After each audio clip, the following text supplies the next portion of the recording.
चलिए भैया, सभी को जय श्री राम, जय श्री महाकाल, राधे राधे, जय श्री कृष्णा। और आज की क्लास में हम पढ़ने वाले हैं लोक नृत्य, और इसी वीडियो में मैं आपको शास्त्रीय नृत्य भी पढ़ाऊंगा। और आप सभी का स्वागत है आपके अपने प्लेटफॉर्म पर, यश खरे जीएस पर। चलिए, तो अब देखो भैया, दो बहुत इंपॉर्टेंट टॉपिक्स होते हैं, दोनों ही एक साथ आज की वीडियो में अपन कंप्लीट करेंगे। वीडियो शॉर्ट रहेगी, बहुत कम समय में तुम पूरा टॉपिक क्लियर करके जाओगे, ठीक है। अब समझो भैया, एक चीज होती है लोक नृत्य। क्या होता है लोक नृत्य, और जो कि एग्जाम में आते हैं, क्या होते हैं अभी डिस्कस करेंगे। और एक चीज होती है शास्त्रीय नृत्य। तो यहाँ केवल आपको लोक नृत्य लिखा दिख रहा है, पर मैं आपको शास्त्रीय नृत्य भी इसी लेक्चर में करवाऊंगा। सर ये दोनों बातें होंगी, जरा इंग्लिश में बताओ, समझो। जो लोक नृत्य है इसको बोलते हैं फोक डांस, जो शास्त्रीय नृत्य है इसको बोलते हैं क्लासिकल डांस। अब इन दोनों में अंतर क्या है तो ध्यान से सुनो। जो शास्त्रीय नृत्य है ये ग्रंथों से लिए जाते हैं, जैसे नाट्य शास्त्र से लिए जाते हैं, इस प्रकार से ये प्राचीन ग्रंथ हैं। इनमें एक एक बारीकियां होती हैं, एक एक कलाओं का विशेष महत्व होता है, और इनको करने के लिए बहुत लंबा अभ्यास लगता है। इनमें प्रॉपर कोर्सेज होते हैं, प्रॉपर लेवल्स होते हैं, लेवल सबके निकलेंगे, प्रॉपर लेवल्स होते हैं। और एक तरीके से बोला जाए अलग अलग डिग्रियां होती हैं, उपाधियां होती हैं। आपने देखा होगा कई लोग 12th करते हैं कथक से, कई लोग ग्रेजुएशन करते हैं कथक से। तो ये पूरी बातें जो हैं ये तो शास्त्रीय नृत्य की है। इसको आम आदमी नहीं कर सकता, क्यों? क्योंकि बनेगा नहीं। प्रॉपर ट्रेनिंग चाहिए है, एक डांसर होना चाहिए प्रॉपर, जिसने लंबा अभ्यास किया है, वही अच्छे से इन नृत्यों के साथ इंसाफ कर पाता है, जिनको हम शास्त्रीय नृत्य कहते हैं। लेकिन बात करें लोक नृत्य की, फोक डांसेस की, तो ये भैया हमारे पूरे भारत में सभी छोटे छोटे जितने क्षेत्र हैं, वहां पर जो लोग हैं वो अपनी संस्कृति के हिसाब से हंसी खुशी त्योहार तीज मनाने के लिए इन नृत्यों का इस्तेमाल करते हैं। ये एक तरीके से उनकी हर्ष और उल्लास और खुशी को दर्शाने का एक तरीका है। इसमें कोई ज्यादा बारीकियां नहीं होती, इसमें कोई प्रॉपर ट्रेंड डांसर की जरूरत नहीं है। वहां के लोग, वहां के जो आम आदमी है, वो अपने कल्चर के हिसाब से अपने लोक नृत्य को साधारण तरीके से कर सकते हैं। इसमें बारीकियां और उपाधियों या अलग अलग डिग्रियों का कोई रोल नहीं। तो सर शॉर्ट में बताओ, शास्त्रीय नृत्य में कड़ी ट्रेनिंग लगेगी, बहुत कठिन है, स्पेशल डांसर ही कर सकते हैं, और ये वर्तमान में भारत में केवल 8 है। और लोक नृत्य जो है ये छोटे छोटे अंचल्स में होते हैं, संख्या में बहुत ज्यादा है, कई 100 के पार है, लेकिन मैं तुम्हें महत्वपूर्ण बताने वाला हूं। और दूसरा, इनको आम आदमी कर सकता है, जिसमें उसे कोई प्रॉब्लम नहीं होगी, सरलता से कर लेगा। और थोड़ी बहुत इसमें त्रुटि हो जाए तो कोई ऐसा बहुत बड़ा पाप नहीं लगता, तुम्हें हो जाता है, ठीक है भैया। तो लोक नृत्य आसान, शास्त्रीय नृत्य कठिन। अब देखो भैया, जरा आगे बढ़ते हैं। आप कहां पर अभी हैं? आप अभी हमारे YouTube चैनल पर हैं, यश खरे जीएस, है ना। अगर सब्सक्राइब नहीं किया तो कर सकते हैं, ठीक है भैया। ये वही बात है, आप हमारा भैया जो ऐप है इसको डाउनलोड कर लेना। और मैं अभी बता दूं, आज 30 दिसंबर है, कल 31 दिसंबर है। हमारे यहाँ जो महा ऑफर चल रहा है उसकी लास्ट डेट है कल तक, यानी कि 31 दिसंबर तक सभी ऑफर, सभी कोर्सेज पर भयंकर डिस्काउंट है। जिसमें सबसे ज्यादा सेलिंग जो कोर्स है वो जीएस फाउंडेशन है, परमाणु बैच, जिसमें हिस्ट्री, पॉलिटी, ज्योग्राफी, इकोनॉमिक्स सभी सब्जेक्ट मैं पढ़ाने वाला हूं। समझ में आई बात? प्रॉपर तरीके से कंप्लीट होगा, लेवल बहुत हाई होगा, बहुत सारे एग्जाम्स में काम करेगा, चाहे वर्ग 2 हो, वर्ग 3 हो, चाहे आपका एमपीएसआई हो, चाहे कांस्टेबल हो, भैया पूरे एग्जाम फोड़ के रख देंगे अपन, टेंशन फ्री रहना, ठीक है। और अपन ने ये भी व्यवस्था करके रखी है कि अगर तुम्हारी इच्छा है कोई एक कोर्स पढ़ना है, मतलब कोई एक सब्जेक्ट पढ़ना है, तो उसकी भी व्यवस्था करी है। तो मैं हिस्ट्री अकेला चाहिए, पॉलिटी अकेला चाहिए, ज्योग्राफी अकेला चाहिए, इकोनॉमिक्स अकेला चाहिए, वो भी व्यवस्था है। तो वहां पे जाके आप चेक कर लेना, ठीक है। और ये अपना टेलीग्राम चैनल है भाई साहब, इसको ज्वाइन कर लेना, इस क्लास की पीडीएफ वहीं पर आएगी, ठीक है। और यहाँ पर मैं आपको बता देता हूँ, अपनी वेबसाइट है www.yashkharegs.com। यहाँ से आप अपने लैपटॉप पर भी अपना कोर्स चला सकते हैं, ठीक है। और आपको अगर किसी भी प्रकार की कोई समस्या, कोई भी प्रकार की समस्या, अब ये मत पूछना कि सर मुझे नहीं मिल रहा, कहाँ रखे, ये नहीं। कोर्स से संबंधित कोई समस्या है, किसी और चीज से कोई समस्या है, या तुम आईफोन यूजर हो और तुम चाहते हो कि सर मैं उसमें ऐप डाउनलोड करूं, तो तुम्हें कुछ नहीं करना है, इस नंबर पे अपना हेल्पलाइन नंबर है, इस पर व्हाट्सएप लिखना है आईफोन, और अदरवाइज जो भी तुम्हारा मैसेज है वो लिखना है, पूरी जानकारी तुम्हें मिल जाएगी। टीम अपनी लगातार बैठी है, ठीक है भैया। अब चलो आगे बढ़ते हैं। सर शास्त्रीय नृत्य और लोक नृत्य में तो आपने अंतर बता दिया, ठीक है। सबसे पहले क्या पढ़ाओगे? सबसे पहले हम पढ़ने वाले हैं शास्त्रीय नृत्य, क्लासिकल डांस। इनकी संख्या भारत में 8 है। हालांकि एक नौवां शास्त्रीय नृत्य बनाने की चर्चा चल रही है, जिसका नाम छाऊ है। पर वो अभी बना नहीं है शास्त्रीय नृत्य, अभी वो लोक नृत्य में ही गिना जाता है। ठीक है भाई, अब अपन एक एक शास्त्रीय नृत्य जो 8 है वर्तमान में, एक एक को अपन ध्यान से देखेंगे। ठीक है, तो आओ देखें। सबसे पहले जो शास्त्रीय नृत्य हम पढ़ रहे हैं ये सबसे प्राचीन है, यानी कि पहले नंबर का शास्त्रीय नृत्य यही है, सबसे पुराना। इसका नाम है भरतनाट्यम। ये तमिलनाडु क्षेत्र का है। कहाँ का है भैया? ये तमिलनाडु क्षेत्र का है। रट लेना, भरतनाट्यम कहाँ का है? भरतनाट्यम तमिलनाडु का है। भरतनाट्यम कहाँ का है? तमिलनाडु का। विद्या कसम बोलो, भरतनाट्यम। विद्या कसम चढ़ी बोलना पड़ेगा, बोलो भरतनाट्यम कहाँ का है? तमिलनाडु का। ठीक है सर। अब ये सबसे प्राचीन है, ये भी मैंने बता दिया। ये कौन से शास्त्र से लिया गया है? तो भाई साहब ये नाट्य शास्त्र से लिया गया है। इसको इंपॉर्टेंट कर लेना, हालांकि इसमें इंपॉर्टेंट मैंने ऑलरेडी लगा दिया है। समझ में आई बात? ये कहां से लिया गया है? ये नाट्य शास्त्र से लिया गया है। ये नाट्य शास्त्र लिखा हुआ है। ठीक है, इसके बाद इसमें कुछ विशेषताएं हैं, हालांकि आपको करना नहीं है ये नृत्य, क्योंकि प्रॉपर डांसर्स ही करते हैं, उन पर ही बनेगा, पर फिर भी विशेषताएं जान लो। इसमें जो धड़ है, धड़ यानी कि आपका जो शरीर होता है पूरा, ये स्थिर रहता है, और जो पैर हैं वो थोड़े से मुड़े हुए रहते हैं, मुड़े हुए। समझ में आई बात? जैसे अगर मैं पैर मोड़ूंगा तो थोड़ी सी हाइट कम हो जाएगी, मेरे से कम है, इसीलिए मैं पैर नहीं मोड़ रहा। ठीक है, समझ में आई इतनी बात? लेकिन अगर मोड़ूंगा तो ऐसी हो जाएगी। समझ में आई इतनी बात? और अब जरा ध्यान से देखना, यहाँ पर मुद्राएं अलग अलग, हाथों से, आंखों के इशारों से अलग अलग मुद्राएं होती हैं, जिसमें आप सामने देख रहे हैं, साइड देख रहे हैं, ऐसे कर रहे हैं। ठीक है, और चेहरे पे एक्सप्रेशंस का बहुत बड़ा खेल होता है। तो आप देखो, जो दीदी हैं जो यहाँ पर भरतनाट्यम कर रही हैं, और आप देख पा रहे होंगे हाथों से अलग अलग मुद्राएं कर रही हैं, और चेहरे पे एक विशेष एक्सप्रेशन दिखाई दे रहा है। समझ में आई बात? इसका बहुत बड़ा योगदान होता है इसमें। ठीक है, बहुत बड़ा महत्व होता है। जो प्रमुख नृतक यानी कि जो डांसर्स हैं वो भी तुम्हें याद करके जाने पड़ेंगे, आजकल पूछे जाते हैं। ठीक है, इंपॉर्टेंट जो चल रहा है वो कौन है? रुक्मणी देवी अरुंडेल जी और बाला सरस्वती जी। ये तुम भरतनाट्यम में, तुम्हें पूरी इंपॉर्टेंट बातें बता रहा हूं, जिससे कम समय में भी तुम्हारा पूरा कंप्लीट हो जाए। ठीक है, पेपर के पहले गेट के बाहर भी देखोगे तो क्वेश्चन गलत नहीं होगा, टेंशन फ्री रहना। ठीक है, अब समझो, कथक की अगर अपन बात करें तो भाई साहब जो कथक है ना, ये उत्तर प्रदेश का है। कथक कहाँ का है? उत्तर प्रदेश का। समझ में आई इतनी बात? कथक कहाँ का शास्त्रीय नृत्य है? कथक उत्तर प्रदेश का शास्त्रीय नृत्य है। और ये एक तरीके से बोला जाए कथाकार, कथाकार शब्द से निकला है कथक। कथाकार मतलब समझ गए ना, कथा सुनाने वाले। क्या? मंदिर की कहानी, यानी कि कथा सुनाने वाले, यानी कि जो कथक है इसकी उत्पत्ति ही मंदिर की कहानियों से हुई है। कथाकार। ठीक है भैया, समझ में आई इतनी बात? ठीक है, अब समझो इसकी कोई कुछ विशेषताएं हैं कथक की, जैसे तेज फुटवर्क। आपने देखा होगा पैरों को इस तरीके से ऐसे, अब ये मान के चलो पैर है, मेरे पैर तो नीचे ना, ये पैर है, ये पंजा है, और कैसे उठपटांग पैर होगा? नहीं हो पाएंगे ऐसे, थप थप थप थप थप थप ऐसे तुमने देखा होगा, नहीं कर पाऊंगा भाई, ये ट्रेंड डांसर कर पाते हैं। ठीक है, इसमें चक्कर, चक्कर यानी कि घूमते हैं, तुमने देखा होगा इस तरीके से दीदी कर रही है यहाँ पे, तुमने देखा होगा ये इसी तरीके से किया जाता है, पैरों में घुंघरू होते हैं। समझ में आई इतनी बात? ठीक है, ये कथक है। इसमें तेज घुमाव लिया जाता है कई बार, और अभिव्यक्ति जो है वो हाव भाव से की जाती है। भाई साहब बहुत कठिन है ये, सुनने में चीजें जितनी आसान होती हैं उतनी कठिन होती हैं भाई साहब। ठीक है, तो ऐसे बोलना और करना जमीन आसमान का अंतर है। इसमें 3 घराने होते हैं, हालांकि वर्तमान में चौथा घराना भी ऐड किया गया है, बताऊंगा अभी। 3 घराने हैं इसमें। एक है लखनऊ घराना। लखनऊ घराने की अगर बात करें तो इसमें अभिनय, अभिनय पर यानी कि अपन बोले नाट्य पर विशेष बल दिया जाता है। समझ में आ गई बात? लखनऊ घराने में क्या होता है? नाट्य पर विशेष बल दिया जाता है, और चेहरे के जो हाव भाव हैं, भाव जो होते हैं, उन पर भी बहुत विशेष बल दिया जाता है। इसके बाद एक घराना है जयपुर घराना। जयपुर घराने की अगर बात करें तो जयपुर घराने में पैरों की जो पैर जो होते हैं ना, उनमें बड़ी जटिल गति, यानी कि बहुत तेज गति वहां पे प्रसिद्ध होती है। पैरों की गति बहुत तेज होती है। समझ में आई इतनी बात? तो याद रखना, यहाँ पे क्या होता है? पैरों की गति तेज होती है और लय पर विशेष ध्यान दिया जाता है। वो होता ना ताथई ताथई, तो वो लय पर विशेष ध्यान दिया जाता है।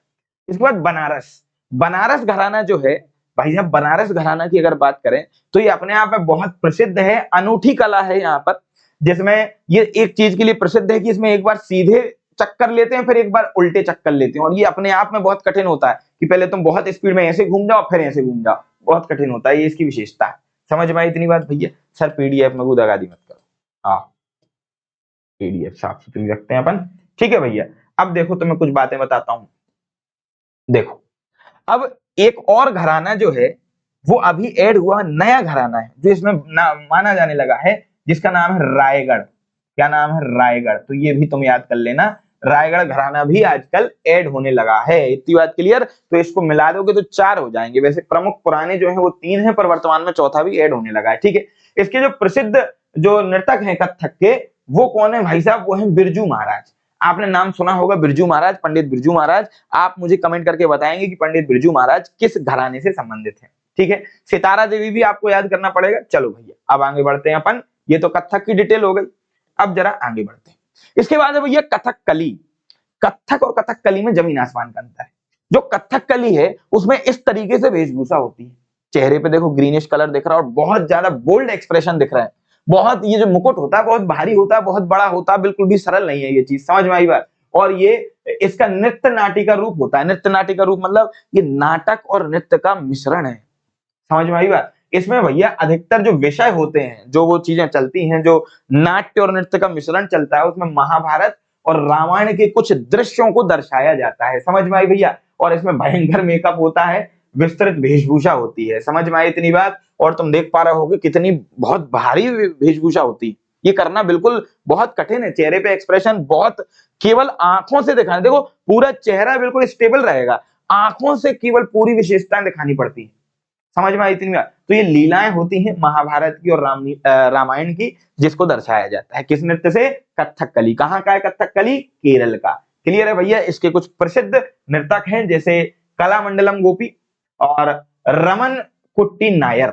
कौन भैया, एक तो कलामंडलम गोपी और दूसरे रमन कुट्टी नायर। तो भैया ये सब इंपॉर्टेंट है जो बता रहा हूं, ठीक है सर, ये तो क्लियर है। आगे बढ़ जाओ, आओ भैया आगे बढ़ते हैं, ठीक है।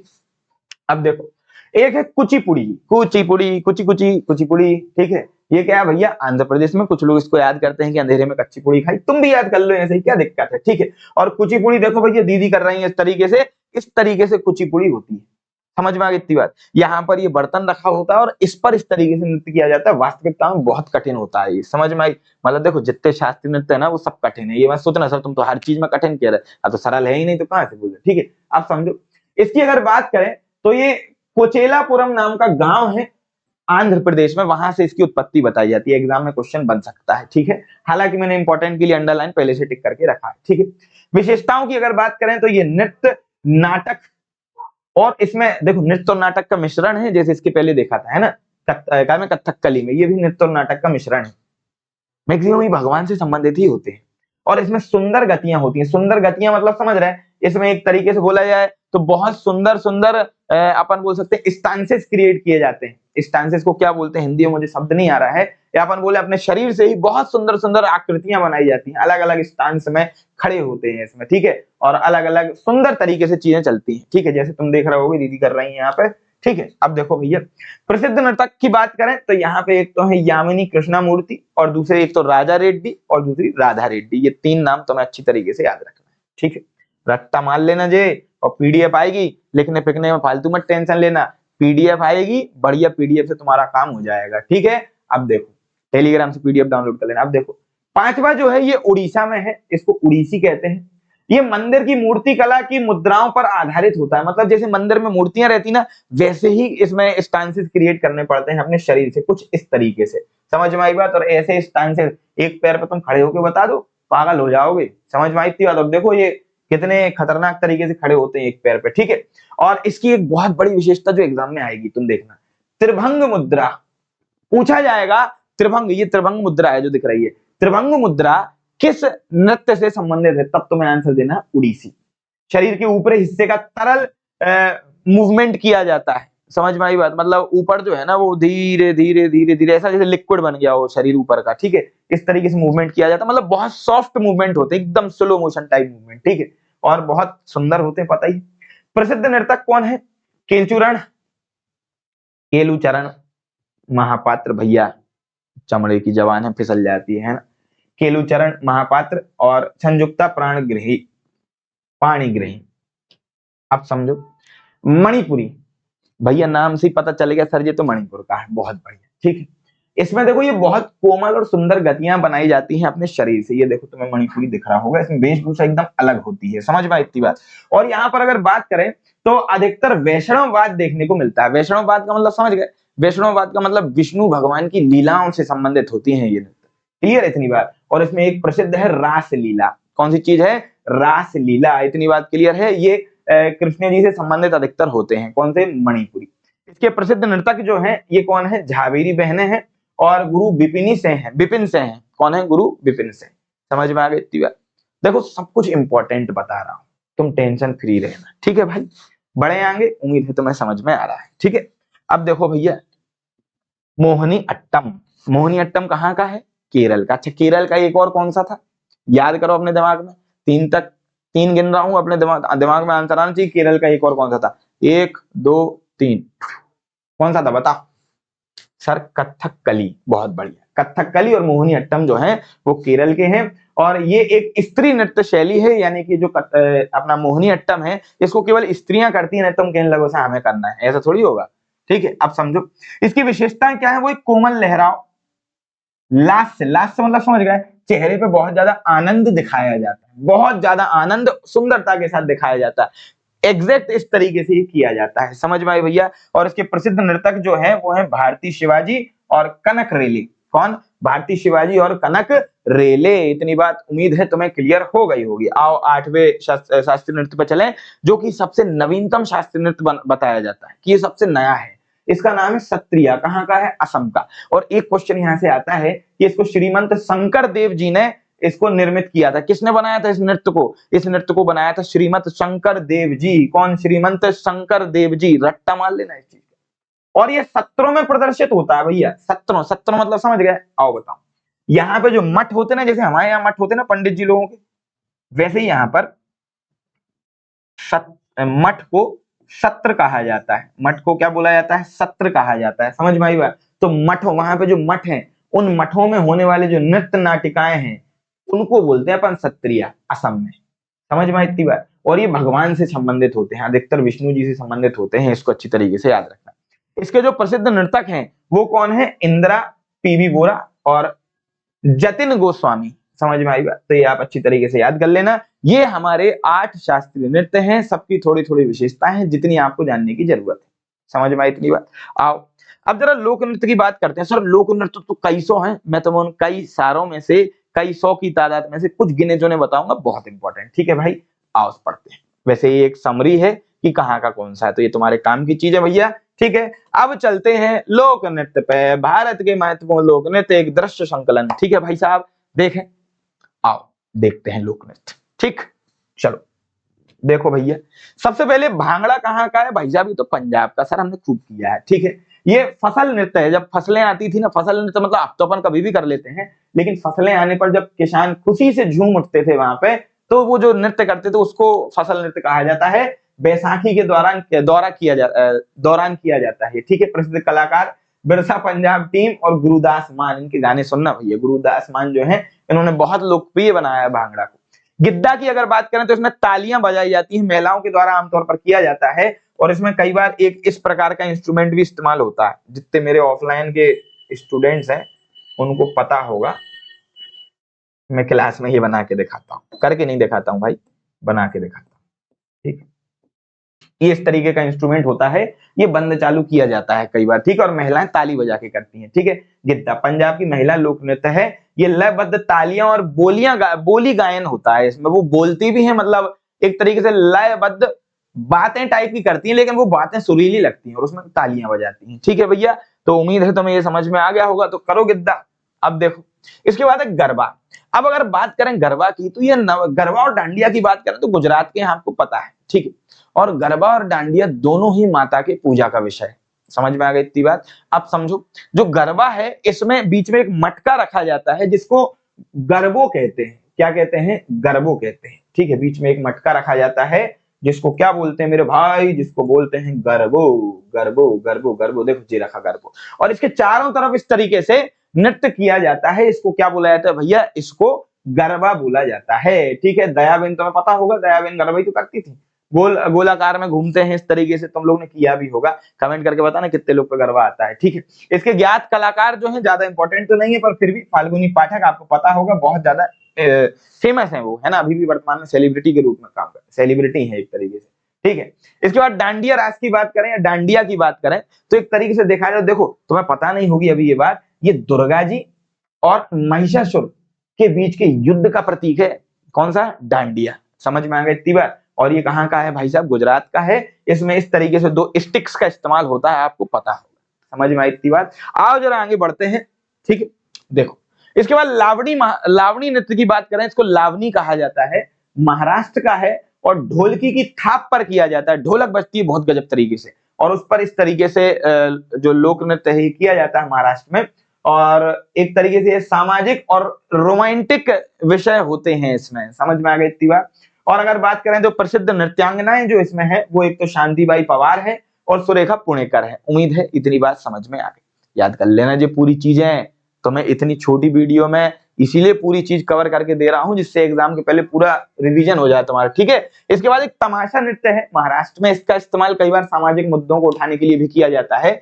ये संगीत, नृत्य और नाटक का मिश्रण है। ठीक है भैया, कहाँ पे है? ये महाराष्ट्र में ही होता है। आपने देखा होगा गली नुक्कड़ वगैरह पे कई बार कुछ लोग आ जाते हैं और वो ड्रामा भी करते हैं, गाना भी गाते हैं और एक्टिंग भी करते हैं। समझ में आई बात? वो नहीं सुना तुमने, कहाँ गई थी, क्या पहना था, ऐसा कुछ सुना ना? वो दीदी लोग करती हैं, वही था ये। ठीक है, आप समझो। इसके बाद बिहू। बिहू की अगर बात करें भैया तो एक त्योहार है असम में जिसका नाम है बोहाग बिहू। क्या नाम है? बोहाग बिहू। इस त्योहार के दौरान ये किया जाता है। इसमें तेज हाथ और कमर के घुमाव के द्वारा ये नृत्य किया जाता है। मतलब इसमें तेज हाथ की, एक तरीके से बोले हाथ भी घुमाए जाते हैं और कमर भी घुमाई जाती है। ठीक है, और ये देखो ये दीदी भैया कर रहा है, ये कौन सा नृत्य है? बिहू नृत्य। काफी लोगों को इसमें कंफ्यूजन रहती है कि सर ये नीचे बांस वगैरह इधर से उधर करते हैं, वो दूसरा है। बिहू में अगर बात करें तो ये इस प्रकार से होता है भैया। और इसके प्रसिद्ध कलाकार जो हैं वो पाकोरी बोरा, सोनालिका बिहू टीम। ये नॉर्मल जो अभी सोशल मीडिया पे चलते हैं ना वो नाम है, बाकी इनकी जरूरत नहीं है। ठीक है, बस इतना याद रखना, हाथ और कमर के घुमाव से ये नृत्य किया जाता है। ठीक है भैया, अब समझो एक नृत्य है जिसका नाम है बागुरुम्बा। ये असम की बोडो जनजाति के द्वारा किया जाता है। तो ये क्वेश्चन बनेगा कि बागुरुम्बा नाम का नृत्य जो है ये असम की कौन सी जनजाति के द्वारा किया जाता है? आंसर क्या होगा भैया? ये बोडो जनजाति के द्वारा किया जाता है। क्लियर? अच्छा, ये कमेंट में क्वेश्चन लिखना, कमेंट में आंसर लिखना एक क्वेश्चन का।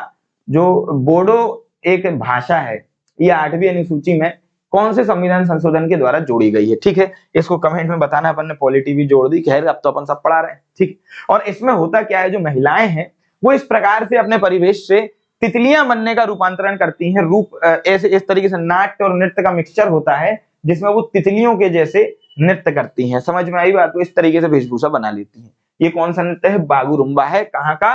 असम का, बोडो जनजाति करती है। इसके बाद छाऊ नृत्य बहुत इंपॉर्टेंट है। इसको आजकल काफी चर्चा में रहता है, एग्जाम में आने की ज्यादा संभावना है।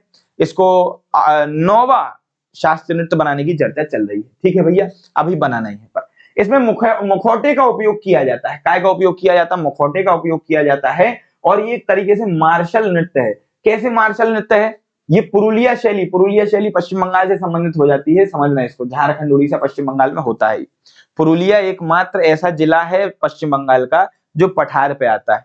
बाकी जितना पश्चिम बंगाल है वो पूरा का पूरा मैदान में आता है। केवल एकमात्र जिला पश्चिम बंगाल का है पुरुलिया जो पठार पे आता है, छोटा नागपुर के पठार। ठीक है, ज्योग्राफी में पढ़ेंगे और पढ़ाया भी है आपको। ठीक है, अब समझो इसमें जहां पे भी तुम्हें लिखा था ना मार्शल नृत्य, यानी कि यहाँ पे युद्ध अभ्यास जैसी बात चलती है।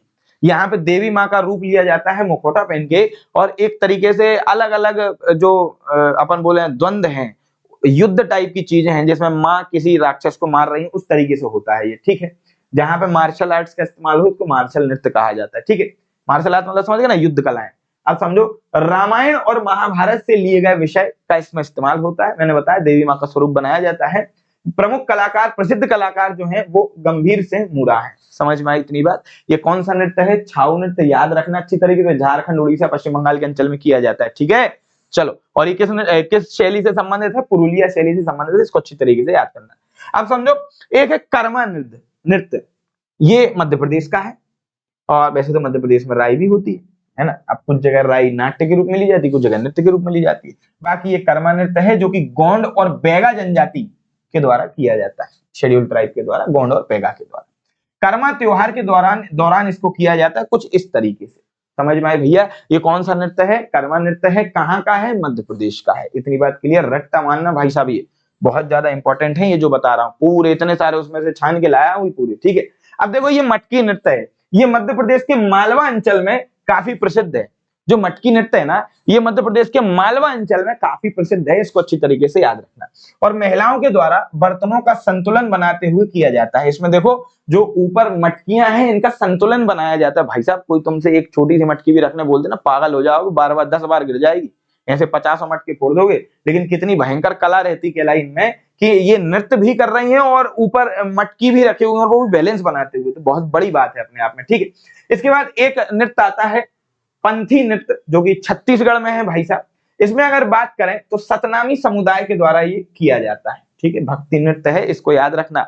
छत्तीसगढ़ में सतनामी समुदाय के द्वारा भक्ति नृत्य है, ये एक तरीके से भक्ति पूजा का। इसको क्या बोलते हैं? पंथी नृत्य। कौन सा नृत्य? पंथी नृत्य। ये ऊर्जावान कलाबाजियों के जैसे किया जाता है। इसमें बहुत अलग अलग कलाएं बनाई जाती है, जैसे तुमने बोले मलखंब, उसी प्रकार की कलाएं इसमें बनाई जाती है। ये देखो समझ में आई, मलखंब जैसी कलाएं बनाई जाती है इसमें, ठीक है। इस प्रकार से पुरुषों के द्वारा किया जाता है, ठीक है। कौन सा नृत्य है? पंथी नृत्य, सतनामी समुदाय के द्वारा भक्ति नृत्य है, ठीक है भैया। और ये कहाँ का है? छत्तीसगढ़। बहुत ऊर्जावान होता है, मलखम्ब जैसी अलग अलग कलाकृतियां बनाई जाती हैं, देख लिया ना भाई। चलो सर आगे बढ़ जाओ, चलो आगे बढ़ते हैं, आओ भैया आगे बढ़े। एक है भैया राउत नाचा। राउत नाचा, अब देखो भाई साहब, राउत नाचा की बात करें तो ये भी छत्तीसगढ़ का है। यादव समुदाय के लोगों द्वारा ये किया जाता है। और इसमें कृष्ण जी, हमारे कृष्ण भगवान, जय श्री कृष्णा, ठीक है, और गोपियों के बीच में जो प्रेम है उसका प्रतीक इस नृत्य को कहा जाता है। कौन सा? राउत नाचा नृत्य। और ये कुछ इस तरीके से होता है छत्तीसगढ़ में। समझ में आई भैया? इतनी बात, एक एक चीज की इमेज है, अच्छी तरीके से दिमाग में फिट बैठा लेना। पीडीएफ आ जाएगी, एक बार रटोगे रट जाएगा, इस तरीके से अपन ने इसको लिखा है, ठीक है। इसके बाद एक नृत्य होता है बिरहोर नृत्य, झारखंड का। कौन सा? बिरहोर नृत्य। वो क्या एडिटर साहब ने एक यहाँ लिखा है, एक यहाँ लिखा है, मैं नाच रहा हूँ यहाँ से, बाकी अच्छा भी है, तुम्हें भी लग रहा होगा सर नाचते हो, बढ़िया, ठीक है। ये देखो बिरोहर नृत्य जो है, बिरोहर नृत्य ये कहाँ? झारखंड में होता है। बिरोहर नृत्य कहाँ होता है? झारखंड में होता है, ठीक है। अरे तो इसी साइड है, ठीक है। और ये पुराने जमाने में जब शिकार का जश्न मनाया जाता था तो वहां से ये नृत्य शुरू हुआ है। तो आज भी इसको कहा जाता है कि ये शिकार का जश्न है। पर ऐसा नहीं होता कि ये नृत्य कर रहे हैं तो शिकार ही कर रहे हैं किसी का, नहीं। ये अब संस्कृति का हिस्सा बन चुका है और इस नृत्य को किया जाता है। बस इसकी उत्पत्ति जब हुई होगी तो वो शिकार के जश्न के रूप में हुई होगी। लेकिन वर्तमान में ऐसा नहीं है कि शिकार करेंगे तभी ये नृत्य करेंगे। वर्तमान में ये संस्कृति का हिस्सा बन चुका है। समझ में आई इतनी बात भैया? ठीक है। कहाँ का है ये? झारखंड का है। इतनी चीज क्लियर। इसके बाद एक नृत्य है सिंघी छम नृत्य। कौन सा? सिंघी छम। कहाँ का है? सिक्किम का।